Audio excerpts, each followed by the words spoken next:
Christmas tree. Oh, leave me alone. Right, hello and good morning. And your mic's upside down. Cool.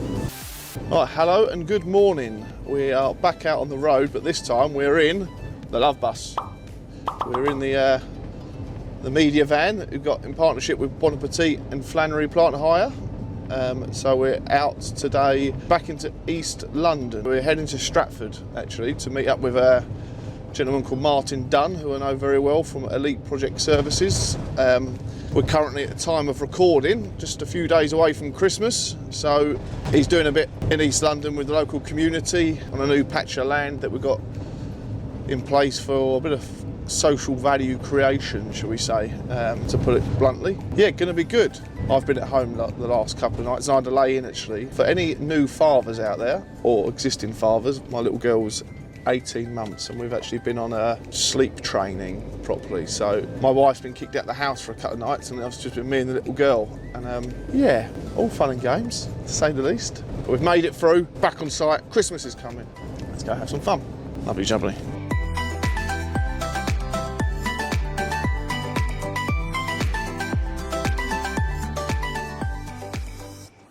Right, we're here in East London. Martin Dunne, Elite Project Services. All good, pal? Oh, I'm very good, mate. How are you? Very good. So this bit of land was Crossrail, wasn't it? Effectively part of the Crossrail compound? I believe this was the Crossrail compound for East and Central. So would that have been Anglia, or that was just on the other side? I would believe, yeah, the Anglia route coming out of Stratford and Pudding Lane's just there on over that bridge there, isn't it? So there'll be a lot of people we know who slept on this land for 4 years once. I've probably slept. I don't think I've slept in my car here, but maybe I've slept around the corner somewhere. Yeah. And this is all being built now, Mark, as pretty much a social value kind of project, really, isn't it, for developers in a few years' time? Yeah. So this is going to be a large development of housing. Retail units and some shops. Yeah. Obviously, there's a 2 to 3 year delay on it, I believe. So obviously, we very luckily have been given this part of this land by the local the landowner, and our plan is to build a training centre here that will support both construction and rail companies, but also local communities. Cool. And for me, as you know, people coming out of prison. Yep, super. So you're in there today. That's what you're doing, don't you? You've got a bit of a day on for charity. Yeah. So we've arranged a charity day today to support like local homeless people. Hopefully, we're going to get some local refugees where people with children that don't have that support over Christmas. We can get presents for them. I'm going to be dressing up as Father Christmas, I believe. Dressing up. So you're not having that. It's coming out. You're not having that on film. I'll keep that one a secret. Yeah, but yeah, it's just that we have to work closely with the local community, and today will just be our first event. Yep. And we're looking forward to it. All my office staff here, as you see. Got Matt here with me, who's my partner in this.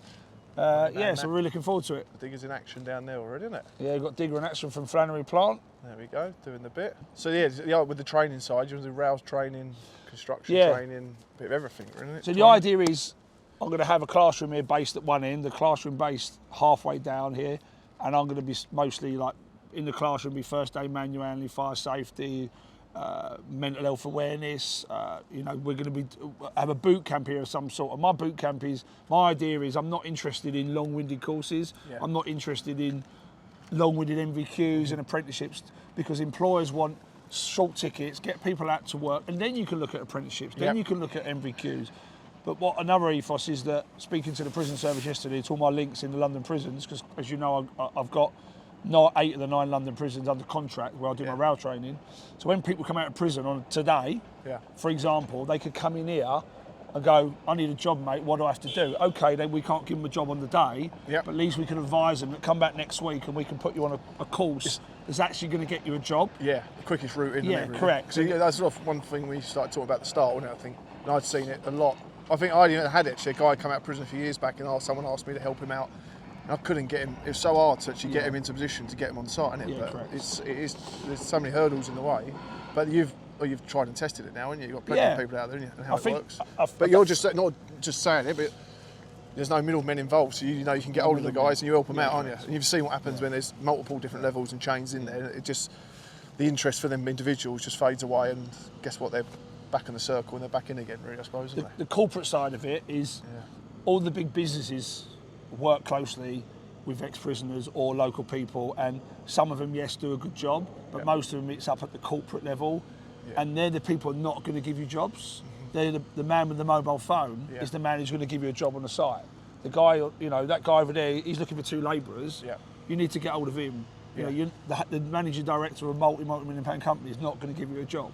So what we would do is we'll get them trained up. You know, employers want a CSS guy that's reliable. They want a PTS guy that's reliable, but they need the PTS, they need the CSS, maybe a cat and jenny, maybe abrasive wheel, something that makes them a little bit more employable, and then they'll get a start. So I just want to do it a simple way. So I look at like a member of the public will go and do his training, and he'll start tomorrow. Why are we treating prisoners and local people differently, and we're giving them all these long-winded courses? Well, all they get out of it is that simple course the member of the public has. So I've seen it before with guys come and start, I've been in prison, I've got this, a massive file. Correct. Every certificate in the world, go, not good, no good, no good, no good. And you feel demoralising for them, really, because they think, well, what have I just done? Well, they go on site with the wrong attitude. They go on site and they think they're semi-skilled. Because that's what they've been embedded in their training programme, that we're going to give you this 6, 8, 12-week course. You're going to be a skilled railway worker, but in reality, you're just a general blue-hat PTS worker. So that's what we want to advise the guys here. So again, I want to have a class where it's not an accredited class, but we just teach them lads reliability, turning up. Most importantly, umbrella companies, payroll, how your payroll system works, how to fill in an application, how to contact accountants if you need to.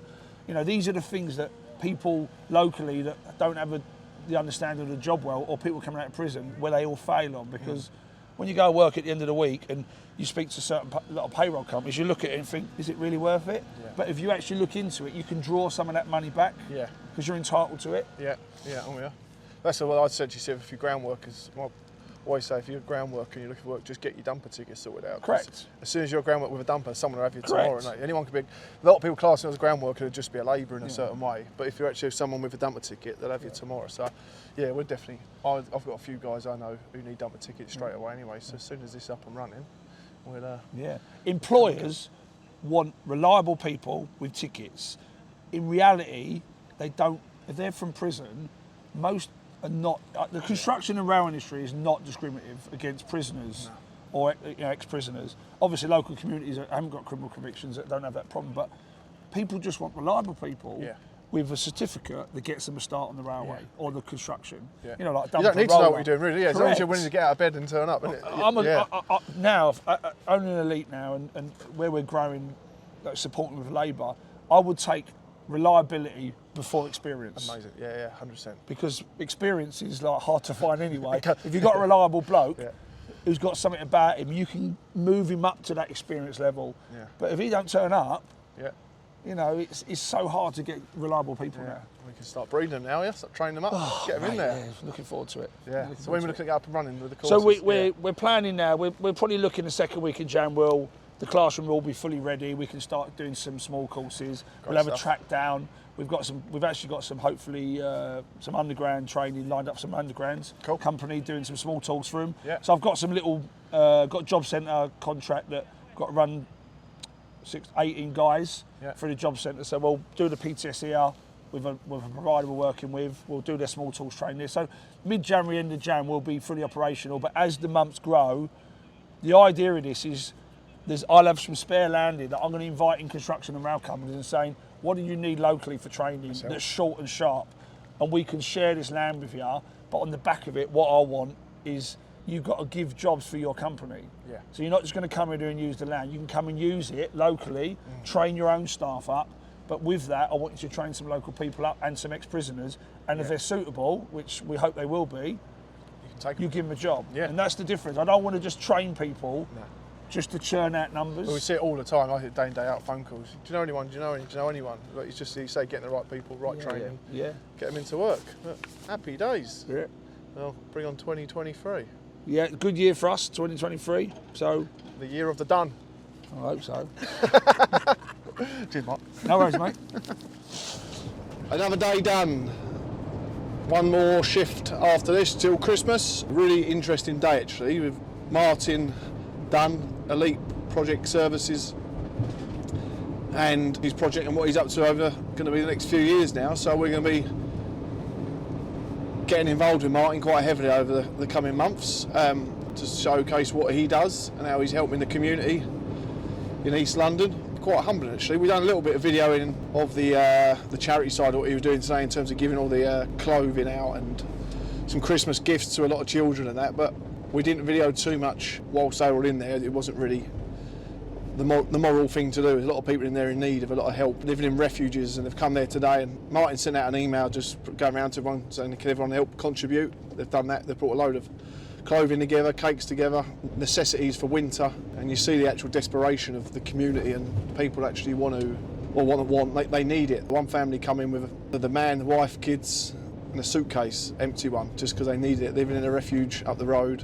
And quite a humbling experience, to be honest, but it just shows how desperate the situation of this kind of crisis in our country has come to. And we've just got to realise that it's the community and it's also the workforce as well. There's a lot of people in a lot of financial trouble at the moment, so massive hats off to Martin and the team that he's got there as well. His team were all on their feet cracking on there. So I'm off home now, pick up my family and go and see Father Christmas, the big man himself. So have a lovely Christmas, or hope you've had a lovely Christmas by the time this one goes out. Who knows, a bit of editing in the backgrounds go on, but Happy New Year and all that jazz. It's been emotional. Here's to a big 2023.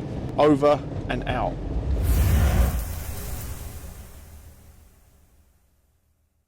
Oh, fuck, nearly crashed.